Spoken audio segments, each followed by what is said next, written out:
This video is brought to you by Straight Goods News, Canada's alternative online news source. Visit Straightgoods.ca. Okay, we're talking to Jim Rutkowski, doing media and communications with the Brian Topp campaign.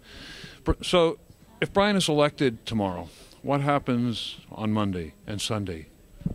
Well, the first thing that happens is you got to get down to work. Brian pledged today in his speech that if he's elected leader, he's going to go back to the New Democrats in this room and across the country to ask them to do more work than they've ever done before. And so getting down to work means bringing the caucus together, and it means focus as a first priority. It means, and secondly, it means starting to focus on our real opponent, and that's Stephen Harper, and that's what Brian's pledged to do. And I know that he'll do it. He'll bring together the team very quickly and start to do that work. With all the skill and knowledge that he has, I think.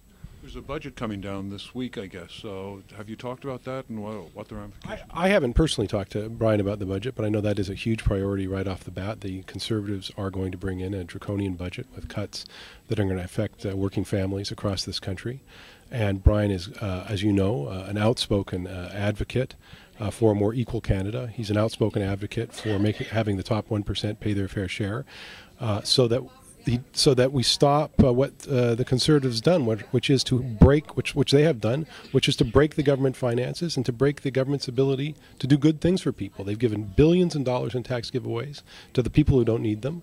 And Brian's first priority is to say that those tax breaks, those tax giveaways to the top 1%, should be rescinded in order that we can start and that money used for people who do need help.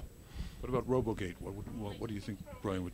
Well, look, yeah, absolutely. I mean, Robogate is symptomatic of a government that's really lost touch, that a government that feels, a conservative government that feels entitled.